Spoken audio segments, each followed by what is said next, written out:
ദീനസാന്ത്വനത്തിന്റെ ദിശാസൂചി. Radio health.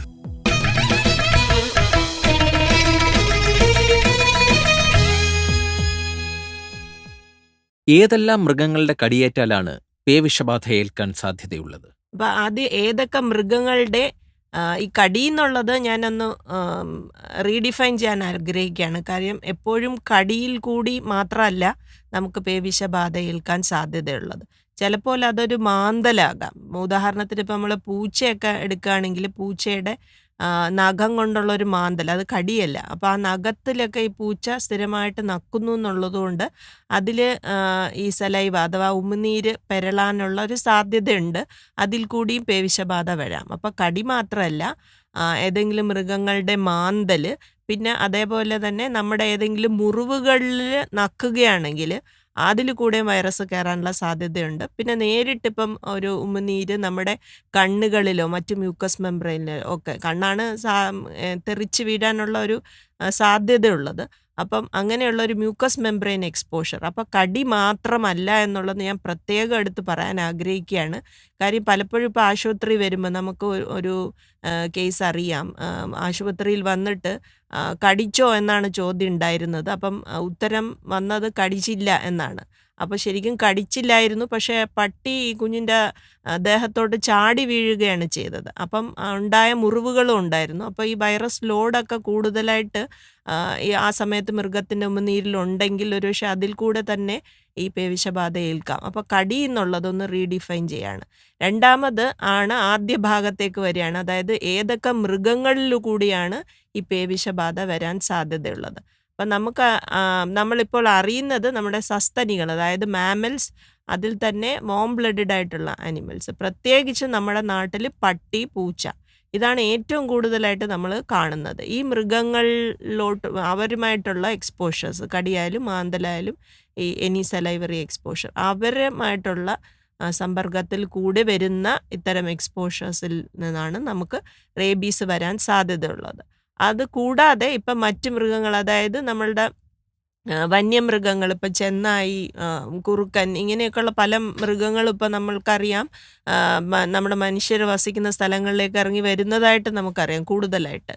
അപ്പോൾ അത്തരം മൃഗങ്ങളുമായിട്ടുള്ള ഈ പറഞ്ഞ തരത്തിലുള്ള എക്സ്പോഷേഴ്സ് ചിലപ്പോൾ പിന്നെ ഇപ്പം ഇതിലൊക്കെ തന്നെ ഞാൻ പറയാൻ ആഗ്രഹിക്കുന്നത്, ഇപ്പോൾ നമ്മൾ ഇന്ന മൃഗം ആണ് കടിച്ചത് അതുകൊണ്ട് ആശുപത്രിയിലേക്ക് പോകണ്ട എന്നൊരു തീരുമാനം നമ്മുടെ തലത്തിൽ എടുക്കാതിരിക്കുന്നതാണ് നല്ലത്. കാര്യം ഈ കടിയുടെ സാഹചര്യം അനുസരിച്ച് ചിലപ്പോൾ നമുക്ക് കുത്തിവെപ്പ് വേണ്ടി വരും, ഏത് സാഹചര്യത്തിലാണ് കടിച്ചത് എന്നുള്ളതനുസരിച്ച്. അപ്പോൾ എപ്പോഴും നല്ലത്, ഏത് മൃഗമാകട്ടെ നമ്മളെ കടിച്ചാലും നമ്മളൊരു ആശുപത്രിയിൽ പോയി ഇത് പേവിഷബാധയ്ക്കെതിരെയുള്ള ചികിത്സ എടുക്കണോ വേണ്ടേ എന്നുള്ളൊരു തീരുമാനം ഡോക്ടറുമായി സംസാരിച്ച് ഒരു കൂട്ടായ തീരുമാനം എടുക്കുന്നതാണ് എപ്പോഴും നല്ലത്. അതേപോലെ ഇപ്പം നമ്മുടെ പലരും ആശുപത്രിയിലേക്ക് വരാറ് നമ്മുടെ വീട്ടിൽ എലി കടിച്ചു എന്ന് പറഞ്ഞ് വരാറുണ്ട്. അപ്പോൾ എലി എന്ന് പറയുന്നത് റോഡൻറ്റ് എന്ന് പറയുന്ന ഒരു ചെറിയ മാമലായിട്ട് നമ്മൾ വിചാരിക്കുന്നു. അതിൽ കൂടെ റേബീസ് വരുന്നതായിട്ട് റിപ്പോർട്ട് ചെയ്യപ്പെട്ടിട്ടില്ല. പിന്നെ പ്രധാനപ്പെട്ട ഒരു കാരണം എന്ന് പറഞ്ഞാൽ കുഞ്ഞ് എലി ആകുമ്പോൾ അത് റേബീസ് വൈറസിനെ സർവൈവ് ചെയ്യില്ല. അത് കാരണം തന്നെ അത് കടിച്ചിട്ട് അതുവഴി റേബീസ് വരുന്നത് റിപ്പോർട്ടഡ് അല്ല എന്നുള്ളതാണ്. പക്ഷെ എന്നിരുന്നാലും നമ്മളിപ്പോൾ പെരിച്ചാഴി അല്ലെങ്കിൽ ഇപ്പം നമ്മുടെ കടിച്ച സാഹചര്യം, ഇപ്പം ചിലപ്പം നമ്മളുടെ വീട്ടിനകത്ത് വെച്ചായിരിക്കില്ല, അപ്പം വലിയ എലി, അത് നമുക്ക് സംശയമുണ്ട്. ഇങ്ങനെയൊക്കെയുള്ള അവസ്ഥയിൽ നമ്മൾ എപ്പോഴും ഒരു ഡോക്ടറുമായിട്ട് സംസാരിച്ച് ഇതിന് എതിരെ കുത്തിവെപ്പ് എടുക്കണോ എന്ന് തീരുമാനിക്കുന്നത് തന്നെയാണ് നല്ലത്. അപ്പോൾ ഏതൊരു മൃഗത്തിൻ്റെ കടിയേറ്റാലും നമ്മുടെ ഈ നാട്ടിൽ റേബീസ് എന്നുള്ള ഒരു അസുഖം നിലനിൽക്കെ എത്രയും നല്ലത് ആശുപത്രിയിൽ പോയി ഒരു ഡോക്ടറോട് സംസാരിച്ച് പേവിഷബാധയ്ക്കെതിരെയുള്ള പ്രതിരോധ ചികിത്സ വേണോ വേണ്ടേ എന്നുള്ളത് തീരുമാനിക്കുന്നതാണ് നല്ലത്. ഒരു മൃഗത്തിന്റെ കടിയേറ്റാൽ ഉടനടി എന്താണ് ചെയ്യേണ്ടത്? പ്രഥമമായി നമ്മൾ ചെയ്യേണ്ടത്, എപ്പോഴും പലരും കേട്ടിട്ടുണ്ടാവും, ഇപ്പോൾ എല്ലാം പലരും ചെയ്യുന്നുമുണ്ട്, നമ്മുടെ വീട്ടിൽ തന്നെ ഉള്ള വെള്ളത്തിൽ, ഇപ്പോൾ അതിൽ ചൂടുവെള്ളം അങ്ങനെയൊന്നും വേണ്ട, സാധാ വെള്ളത്തിൽ, ഒഴുകുന്ന വെള്ളത്തിൽ, അപ്പോൾ പൈപ്പിന് മൂട്ടിലോട്ട് പോയിട്ട് നല്ല ഒഴുകുന്ന വെള്ളത്തിൽ 15 മിനിറ്റ് സോപ്പ് ഉപയോഗിച്ച് വൃത്തിയായിട്ട് കഴുകുക എന്നുള്ളതാണ് ഏറ്റവും പ്രഥമമായിട്ട് ചെയ്യേണ്ടത്. അപ്പോൾ ആ നേരത്ത് ഒരു പക്ഷേ നമുക്ക് ആശുപത്രിയിലേക്ക് ഈ കടിയേറ്റ അല്ലെങ്കിൽ മുറിവേറ്റ ആളെ എത്തിക്കാനുള്ള ഒരു സംവിധാനം മറ്റുള്ളവർക്ക് ഒരുക്കാം, അല്ലെ ബാക്കിയുള്ളവരോട് പറഞ്ഞ് അത് ചെയ്യണം. കാര്യം എന്ന് പറഞ്ഞാൽ ഈ മുറിവ് നമ്മൾ ഉണ്ടായ എത്രയും പെട്ടെന്ന് തന്നെ ആശുപത്രിയിലേക്ക് എത്തുക എന്നുള്ളതും വളരെ പ്രധാനപ്പെട്ടതാണ്. കാര്യം മുറിവിൻ്റെ എവിടെയാണ് വന്നിരിക്കുന്നത്, ഈ മൃഗത്തിൻ്റെ എന്താണ് റേബീസ് ഉണ്ടോ ഇല്ലയോ, അതിൻ്റെ വൈറസ് ലോഡ്, ഇങ്ങനെയൊക്കെ ഉള്ള പല ഘടകങ്ങൾ അനുസരിച്ച് എത്രയും പെട്ടെന്ന് ഈ വൈറസ് നമ്മുടെ ഞരമ്പിലേക്ക് കയറിക്കൂടാൻ, ഞരമ്പെന്ന് ഉദ്ദേശിച്ച നാഡി കോശങ്ങളാണ്. നമ്മുടെ സാധാരണ ഭാഷയിൽ നമ്മളതിനെ നരമ്പെന്ന് പറയാറുള്ളതുകൊണ്ടാണ് ആ വാക്ക് ഉപയോഗിച്ചത്. നമ്മുടെ നാഡീകോശത്തിലേക്ക് എത്രയും പെട്ടെന്ന് തന്നെ ഈ ഒരു വൈറസ് കയറിപ്പറ്റും. പ്രത്യേകിച്ച് ഇത് തലയ്ക്ക് കഴുത്തിന് മുകളിലുള്ള മുറിവുകളാണെങ്കിൽ, അവിടെ മാത്രമല്ല നമ്മുടെ ശരീരത്തിലെ മറ്റ് ഭാഗങ്ങൾ, അതായത് ഉദാഹരണത്തിന് നമ്മുടെ കൈ, നമ്മുടെ പിന്നെ വിരലുകൾ, ആ ഭാഗത്തൊക്കെ നമുക്ക് ഞരമ്പുകളുടെ അല്ലെങ്കിൽ നമ്മുടെ നാഡീകോശങ്ങളുടെ എണ്ണം കൂടുതലുണ്ടെങ്കിൽ എത്രയും പെട്ടെന്ന് തന്നെ ഈ വൈറസ് നമ്മുടെ ശരീരത്തിലേക്ക് കയറിക്കൂടും. അതുകൊണ്ട് ആശുപത്രിയിൽ എത്രയും പെട്ടെന്ന് എത്തിക്കുക എന്നുള്ളതും പ്രധാനമാണ്. അപ്പോൾ നമ്മൾ ഒരു വശത്തുകൂടി നമ്മൾ ഈ മുറിവേറ്റ ആളുടെ ആ മുറിവിനെ സോപ്പും വെള്ളവും ഉപയോഗിച്ച് കഴുകുക 15 മിനിറ്റ് നേരം. അതേ സമയത്ത് തന്നെ എത്രയും പെട്ടെന്ന് ആ വ്യക്തിയെ ആശുപത്രിയിലെ അടുത്തുള്ള വാക്സിൻ ലഭ്യമായിട്ടുള്ള ആശുപത്രിയിലേക്ക് എത്തിക്കുക എന്നുള്ളതും പ്രധാനമാണ്. ഇതിൽ പറയാനുള്ളത്, ഈ മുറിവ് കഴുകുന്നതിലൂടെ നമുക്ക് 80% വൈറസും ഇല്ലാതെയാകും. ഇപ്പം നമുക്കറിയാം, നമ്മളൊരു അടുക്കളയിൽ ചീനിച്ചട്ടിയിൽ നിറയെ എണ്ണയൊക്കെ പുരണ്ട പാത്രമാണെങ്കിൽ നല്ലോണം സോപ്പിട്ട് കഴുകിയ എണ്ണ മൊത്തം പോവും. അതേപോലെയാണ് ഈ റേബീസിൻ്റെ വൈറസ്. ഈ വൈറസിന് പുറത്തുള്ള ഒരു ആവരണം നമുക്ക് ഈ എന്താണ് ലൈപ്പിഡ് കൊണ്ടുള്ളതാണ്, അത് കൊഴുപ്പ് കൊണ്ടുള്ള ഒരു ആവരണമാണ്. അതുകൊണ്ടാണ് സോപ്പിട്ട് കഴുകുമ്പോൾ ഈ വൈറസ് ചത്തുപോകും. അതുകൊണ്ടാണ് പറയുന്നത് ഈ സോപ്പും വെള്ളവും ഇട്ടുള്ള കഴുകൽ പ്രധാനപ്പെട്ടതാണ്. അവിടെ നമ്മൾ ശ്രദ്ധിക്കാനുള്ള ഒരു കാര്യം എന്ന് പറഞ്ഞാൽ, മുറിവേറ്റ വ്യക്തിക്ക് വളരെ വേദനയുള്ളൊരു സമയമായിരിക്കും. അപ്പോൾ ഒരുപക്ഷെ ആ വ്യക്തിയോട് കഴുകാൻ പറഞ്ഞാൽ വൃത്തിയായിട്ട് കഴുകണം എന്നില്ല. അപ്പോൾ നമ്മൾ മറ്റാരെങ്കിലും ഗ്ലൗസോ മറ്റോ ഉപയോഗിച്ച് നല്ലതായിട്ട് കഴുകി കൊടുക്കാനായാൽ അത് കുറച്ചും കൂടി നന്നായിരിക്കും. പക്ഷേ ഈ ഒരു പരിപാടി എന്തായാലും ചെയ്യണം. പ്രഥമമായിട്ട് അത് തന്നെയാണ് ചെയ്യാനുള്ളത്. വാക്സിൻ എടുത്ത നായ കടിച്ചാൽ ചികിത്സ തേടേണ്ടതുണ്ടോ? നല്ലൊരു ചോദ്യമാണ്. ഒരുപാട് പേർക്ക് സംശയമുള്ള ഒരു കാര്യമാണ്. നമ്മുടെ വീട്ടിൽ വളർത്തുന്ന പട്ടിയാണ്, അത് ഫുള്ള് കുത്തിവെപ്പെല്ലാം കറക്റ്റായിട്ട് എടുത്തിട്ടുണ്ട്. അങ്ങനെ കടിക്കുന്ന ഒരു പട്ടി കടിയോ മോന്തലോ വല്ലോ ഏറ്റാൽ നമ്മൾ കുത്തിവെപ്പ് എടുക്കണമെന്നുള്ളത്. ഇതിൽ നമ്മൾ മനസ്സിലാക്കാനുള്ളത്, ഈ പട്ടികൾക്കെതിരെ നമുക്ക് കൊടുക്കുന്ന കുത്തിവെപ്പിൻ്റെ ഫലപ്രാപ്തി, അത് നല്ല ഫലപ്രാപ്തിയുള്ള വാക്സിൻ തന്നെയാണ്. പക്ഷെ എന്നിരുന്നാലും ഒരു വാക്സിനും നമുക്ക് 100% ഫലപ്രദമാണ് എന്ന് നമുക്ക് പറയാൻ പറ്റത്തില്ല. പ്രത്യേകിച്ച് റേബീസ് എന്നുള്ള ഒരു അസുഖത്തിന് നമുക്ക് ചികിത്സയില്ല എന്നുള്ളതാണ് സങ്കടകരമായ ഒരു വസ്തുത.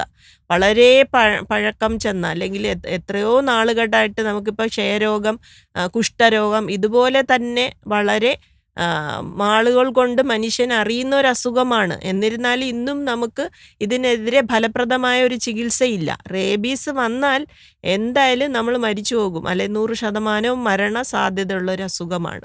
അങ്ങനെ ഇരിക്കെ നമുക്ക് ഒരു റിസ്ക് എടുക്കാൻ പറ്റത്തില്ല. ഇപ്പം വാക്സിൻ എടുത്തിട്ടുള്ള ഒരു പട്ടിയാണ് കടിച്ചിട്ട്, അല്ലെങ്കിൽ മറ്റ് മൃഗം പൂച്ചയെല്ലാം വാക്സിൻ എടുത്തതാണ് എങ്കിൽ കൂടി നമുക്ക് ഇങ്ങനൊരു എക്സ്പോഷർ ഉണ്ടായാൽ നമ്മൾ വിദഗ്ധ ഒരു ഡോക്ടറിൻ്റെ അഡ്വൈസ് തേടുന്നത് തന്നെയാണ് നല്ലത്.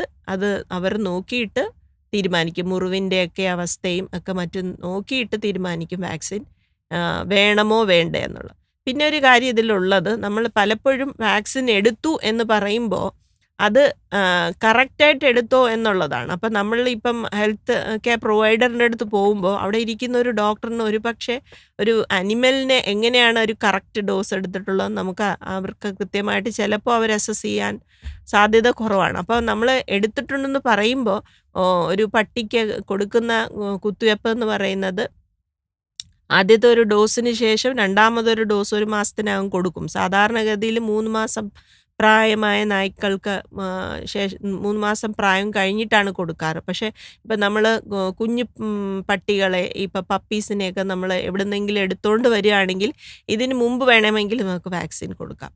അതിനുശേഷം നമ്മൾ എല്ലാ വർഷവും ഈ നായ്ക്കളെ കുത്തിവെക്കണം എന്നുള്ളതാണ് പ്രധാനം. എന്നാൽ മാത്രമേ ഈ വാക്സിൻ നായി കംപ്ലീറ്റ്ലി വാക്സിനേറ്റഡ് എന്ന് പറയാൻ പറ്റുള്ളൂ. അപ്പോൾ ഇത്തരമുള്ള ഡീറ്റെയിൽസും കൂടി നമ്മൾ ആശുപത്രിയിൽ പോകുമ്പോൾ പറയേണ്ടതുണ്ട്. എന്ത് പറഞ്ഞാലും നമുക്ക് ഇങ്ങനൊരു എക്സ്പോഷർ ഉണ്ടെങ്കിൽ നമ്മൾ സ്വയമായിട്ട് എടുക്കണ്ടയോ എന്ന് തീരുമാനിക്കുന്നതിലും നല്ലത് ഒരാശുപത്രിയിൽ പോയി കാണിക്കുകയും അവരുടെ നിർദ്ദേശപ്രകാരം ചെയ്യുന്നതുമാണ്. സംശയത്തിന്റെ പേരിൽ പേവിഷബാധ വാക്സിൻ എടുക്കേണ്ടതുണ്ടോ? ഇങ്ങനെയുള്ളൊരു സംശയം പ്രത്യേകിച്ച് കുട്ടികളുടെ കാര്യത്തിലാണെങ്കിൽ ആശുപത്രി കാണിക്കുന്നത് തന്നെയാണ് നല്ലത്. കാരണം എന്ന് വെച്ചാൽ പ്രത്യേകിച്ച് കുട്ടികൾ പലപ്പോഴും ഇത് കൃത്യമായിട്ട് പറയത്തില്ല. ഒന്ന് അവർക്ക് ഈ ഇത് ഇഞ്ചക്ഷൻ എടുക്കുമ്പോഴുള്ള വേദനയുടെ ഒരു ഭയമുണ്ടാവും പല കുട്ടികൾക്കും. അപ്പോൾ അത് കാരണം അവർ പറയത്തില്ല. പിന്നെ തീരെ ചെറിയ കുട്ടികളാണെങ്കിൽ അത് പറയാനുള്ള അറിവ് അവർക്ക് ഉണ്ടാവത്തില്ല ചിലപ്പോൾ. അപ്പോൾ അതുകൊണ്ട് തന്നെ ഇങ്ങനെ സംശയമുണ്ട്. അതായത് പട്ടിയുമായിട്ട് സമ്പർക്കത്തിലുണ്ടായി അല്ലെങ്കിൽ പൂച്ചയായിട്ട് സമ്പർക്കത്തിൽ എന്തോ ഒരു മുറിവുണ്ടായോ എന്നൊരു സംശയം ഉണ്ടെന്നുണ്ടെങ്കിൽ ആശുപത്രി കൊണ്ടുപോകുന്നത് തന്നെയാണ് നല്ലത്. അപ്പോൾ പലപ്പോഴും നമ്മൾ ഉപയോഗിക്കാറുള്ള ഒരു രീതി എന്ന് പറയുന്നത് ഇതെവിടെ നീറ്റലുണ്ടോ എന്ന് ചോദിക്കും. അങ്ങനെ ചോദിക്കാറുണ്ട്. അത് ഈ ഡോക്ടർ അസസ് ചെയ്തതിന് ശേഷം മരുന്നെടുക്കണോ വേണ്ടായോ എന്ന് തീരുമാനിക്കുന്നതല്ല നല്ലത്. കാരണം ഞാൻ നേരത്തെ പറഞ്ഞത് തന്നെയാണ്, റേബീസ് എന്നുള്ള ഒരു അസുഖത്തെ എല്ലാവരും ഭയക്കുന്നതാണ്. അത് വരാതിരിക്കാൻ നമുക്ക് വാക്സിൻ കൊടുക്കുന്നത് തന്നെയാണ് നല്ലത്. ഒരു കാര്യം കൂടെ പ്രത്യേകം എടുത്ത് പറയട്ടെ, കുട്ടികളുടെ കാര്യത്തിൽ നമ്മൾ ആശുപത്രിയിൽ ഇങ്ങനെ ഒരു എക്സ്പോഷർ ഉണ്ടായി എന്ന് പറഞ്ഞ് പോകുന്നതിന് മുമ്പ് ഇത്തരം എക്സ്പോഷർ ഇത് കണ്ട ആരെങ്കിലും ഉണ്ടെങ്കിലേ അതായത് വിറ്റ്നസ് അവരോടൊന്ന് സംസാരിച്ച് പോകുന്നതായിരിക്കും എപ്പോഴും നല്ലത്.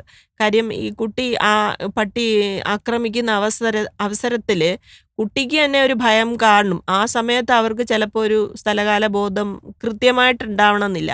പക്ഷേ ഇത് കണ്ട ഒരു വ്യക്തിക്ക് എന്താ സംഭവിച്ചത് എന്ന് കൃത്യമായിട്ട് പറയാൻ പറ്റും. പക്ഷെ അപ്പോൾ നമ്മൾ ആ ഒരു വ്യക്തിയെ കിട്ടുകയാണെങ്കിൽ എന്താണ് സംഭവിച്ചതെന്നുള്ള ഒരു ഹിസ്റ്ററിയും കൂടെ എടുത്തുകൊണ്ട് പോകുന്നത് തന്നെയാണ് നല്ലത്.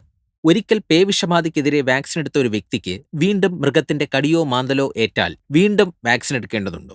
അതും ഒരു നല്ല ചോദ്യമാണ്. എന്ന് വെച്ചാൽ ഒരിക്കൽ ഇപ്പം ഞാനാണെന്ന് വെച്ചോ, എനിക്കൊരു കടിയേറ്റു, ഞാൻ പോയി പോസ്റ്റ് എക്സ്പോഷർ പ്രൊഫലാക്സ് എടുത്തു. സാധാരണ നമ്മൾ ആദ്യമായിട്ടിങ്ങനെ ഒരു അവസരം ഉണ്ടാകുമ്പോൾ കൊടുക്കുന്ന കുത്തിവെപ്പ് എന്ന് പറയുന്നത് നമ്മുടെ സർക്കാർ തലത്തിൽ ഇൻട്രാഡെർമൽ റേബീസ് വാക്സിനാണ്. ഈ ഇൻട്രാഡെർമൽ റേബീസ് വാക്സിന് നമുക്ക് 4 ദിവസങ്ങളിലായി, ഇത് ആദ്യത്തെ ഡോസ് കൊടുക്കുന്ന ദിവസത്തെ നമ്മൾ 0 ദിവസമായിട്ടാണ് കണക്കാക്കുന്നത്. അതിൽ നിന്ന് 3-ാമത്തെ ദിവസം, 7-ാമത്തെ ദിവസം, പിന്നെ 28-ാമത്തെ ദിവസം, ഇങ്ങനെയുള്ള ദിവസങ്ങളിൽ 2 കൈകളിലായിട്ട് 0.1 ml വീതമാണ് നമ്മൾ കൊടുക്കുന്നത്. ഇതാണ് നമ്മുടെ ഒരു പോസ്റ്റ് എക്സ്പോഷർ പ്രൊഫലാക്സിസ് റെജിം എന്ന് പറയുന്നത്. പക്ഷേ ഇപ്പോൾ ഞാൻ നേരത്തെ ഇങ്ങനെ ഒരു കുത്തിവെപ്പെല്ലാം എടുത്തിട്ടുണ്ടെങ്കിൽ പിന്നീട് ഒരു എക്സ്പോഷർ വരുന്ന സമയത്ത് ആ എക്സ്പോഷർ, അതായത് ഇപ്പം ഡോക്ടർ നോക്കും അത് ഇമ്പോർട്ടൻ്റ് ആണെന്നുണ്ടെങ്കിൽ നമ്മൾ കൊടുക്കുന്നത് എക്സ്പോഷർ പ്രൊഫലാക്സിസ് എന്ന് പറഞ്ഞ് 2 ഡോസ് മാത്രമേ കൊടുക്കുള്ളൂ. അത് 0 ആദ്യം നമ്മൾ ചെല്ലുന്ന ദിവസവും പിന്നെ 3-ാമത്തെ ദിവസവും, അത് 2 കൈകളിൽ എടുക്കണ്ട, ഒരു കൈയിൽ മാത്രം എടുത്താൽ മതി. എന്നാൽ ഈ രണ്ടാമതുണ്ടാകുന്ന ഒരു എക്സ്പോഷർ 3 മാസത്തിനുള്ളിലാണെങ്കിൽ സാധാരണഗതി നമ്മൾ പിന്നീട് വാക്സിൻ കൊടുക്കാറില്ല. പേവിഷബാധ സമൂഹത്തിൽ നിന്നും ഇല്ലായ്മ ചെയ്യുവാനായി നമുക്ക് എന്തെല്ലാം ചെയ്യാൻ സാധിക്കും? അപ്പം ഇത് വളരെ പ്രധാനപ്പെട്ട ഒരു കാര്യമാണ്. അതായത് ഇപ്പം നമ്മുടെ നാട്ടിലിപ്പം കാണുന്നു വാക്സിൻ എടുത്തവരിൽ അസുഖം വരുന്നു. ഇത് ശരിക്കും പറഞ്ഞാൽ ഈ വാക്സിൻ എടുത്തവരിൽ അസുഖം വരുന്നത് വളരെ വിരളമാണ്. പക്ഷേ എന്നുവെച്ചാൽ അത് സംഭവിക്കാം എന്നുള്ളത് നമുക്കറിയുന്നതാണ്. ഏതാണ്ട് 100% ഫലപ്രദമായ വാക്സിനാണ് നമുക്കുള്ളത്.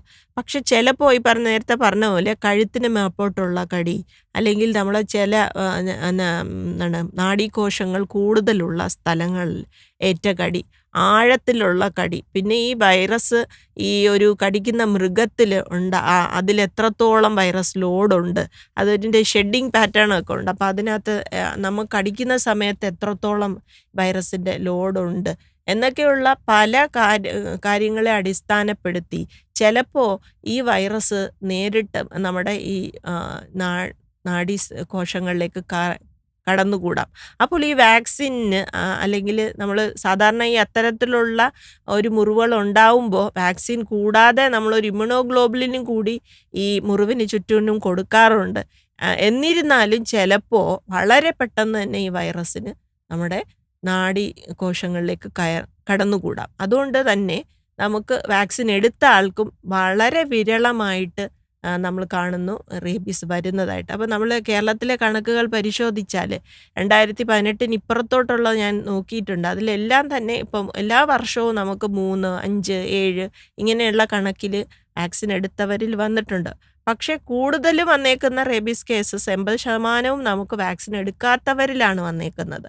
അപ്പോൾ ഇത് എന്താണ് റേബീസ് കേസിൻ്റെ മാത്രം കണക്കെടുക്കുകയാണ്. പക്ഷെ മൊത്തത്തിൽ നമ്മൾ കൊടുക്കുന്ന വാക്സിൻ എന്ന് പറയുന്നത് ഓരോ വർഷവും 6 ലക്ഷത്തിൽ പരം ആൾക്കാർക്ക് നമ്മൾ വാക്സിൻ കൊടുക്കുന്നുണ്ട്. അതിലൊരു മിനിമം ഒരു 5% എങ്കിലും റേബീസ് ഉണ്ട് എന്ന് കണക്കാക്കിയാൽ പോലും വളരെ വലിയൊരു സംഖ്യ ആൾക്കാർക്ക് നമുക്ക് വാക്സിൻ കൊണ്ട് ഈ അസുഖം വരാതെ നോക്കാൻ സാധിച്ചിട്ടുണ്ട്. അത് സർക്കാർ ചെയ്യുന്ന ഒരു വലിയ കാര്യമാണ്. നമുക്കിപ്പം പഴയതുപോലെ ഈ വാക്സിൻ ഇല്ലാത്ത ഒരവസ്ഥ ഒന്നുമില്ല. ഇൻട്രാഡെർമൽ റേബീസ് വാക്സിൻ വന്നതോടുകൂടി നമുക്ക് ഒരുപാട് പേർക്ക് വാക്സിൻ കൊടുക്കാൻ സാധിക്കുന്നു. പിന്നെ ഈ എണ്ണത്തിൽ വന്ന വർധനവ് അതുപോലെ തന്നെയാണ് നമ്മുടെ മനുഷ്യൻ്റെ എണ്ണവും കൂടിയിട്ടുണ്ട്. അനിമൽ ബൈറ്റ്സിൻ്റെ എണ്ണം, അത് പട്ടിയുടെ കടി മാത്രമല്ല, പട്ടി പൂച്ചയുടെ കടിയും എല്ലാം തന്നെ കൂടിയിട്ടുണ്ട്. അപ്പോൾ ആ പ്രൊപ്പോർഷനിൽ നോക്കുകയാണെങ്കിൽ ശരിക്കും പറഞ്ഞാൽ എണ്ണം കൂടിയതായിട്ട് നമുക്ക് പറയാൻ പറ്റത്തില്ല. പക്ഷെ എന്നിരുന്നാലും 100% നമുക്ക് ഈ അസുഖം ഇല്ലാതെയാക്കേണ്ടത് വളരെ ഇമ്പോർട്ടൻ്റ് ആണ്.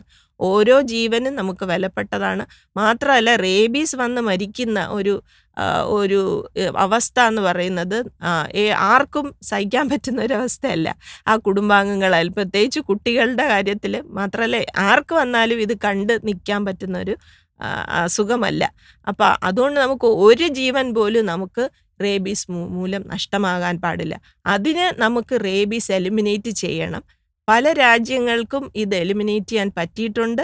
ഇന്ത്യക്ക് അത് സാധിക്കണം. കേരളത്തിന് പ്രത്യേകിച്ചും ഇത് സാധിക്കുന്നതേ ഉള്ളൂ. 2030 നമ്മൾ എലിമിനേറ്റ് ചെയ്യണമെന്നാണ് വിചാരിക്കുന്നത്. അവിടെ അന്നത്തേക്ക് എലിമിനേറ്റ് ചെയ്യാൻ പറ്റുമോ ഇല്ലയോ എന്നുള്ളതല്ല, പക്ഷേ ഇതിനുള്ള ശ്രമങ്ങൾ വളരെ വ്യാപകമായി നമ്മൾ നടത്തേണ്ടതുണ്ട്. അതിൽ ഒരേ ഒരു മാർഗ്ഗമുള്ളൂ. നമുക്കിപ്പം മനുഷ്യർക്ക് കുത്തിവെച്ചത് കൊണ്ട് മനുഷ്യർക്ക് മാത്രമേ റേബീസ് വരാതെ ഇരിക്കുന്നുള്ളൂ.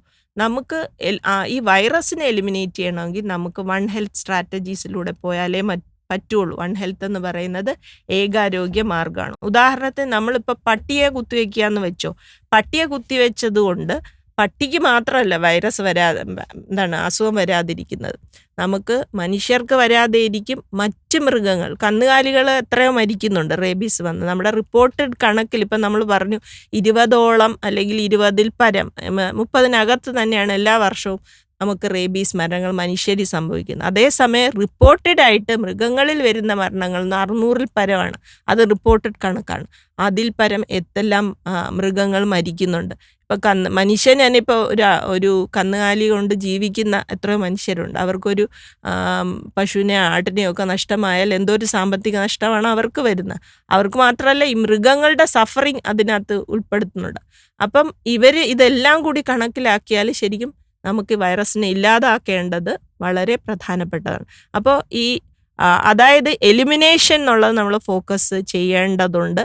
ഇത് കേട്ടിരിക്കുന്ന ശ്രോതാക്കളോട് പറയാനുള്ളത്, അവരവരുടെ വീട്ടിലുള്ള നായ്ക്കളെ കുത്തിവെച്ചിട്ടുണ്ടോ ഇല്ലെങ്കിൽ എത്രയും പെട്ടെന്ന് അടുത്തുള്ള വെറ്റിനറി ആശുപത്രിയിൽ പോയി ഇതിനുള്ള കുത്തിവെപ്പ് എടുക്കുക. അത് കംപ്ലീറ്റ് ആയിട്ട് എടുക്കുക. എല്ലാ വർഷവും അത് കൃത്യമായിട്ട് കൊടുക്കുക എന്നുള്ളതാണ്. അപ്പോൾ അതിൻ്റെ അകത്ത് ഇതിൽ പ്രധാനപ്പെട്ട ഒരു കാര്യം എന്ന് വെച്ചാൽ, നമ്മുടെ കണക്ക് പ്രകാരം ശരിക്കും പറഞ്ഞാൽ വീട്ടിൽ വളർത്തുന്ന നായ്ക്കളാണ് കൂടുതൽ കണക്ക് പ്രകാരം.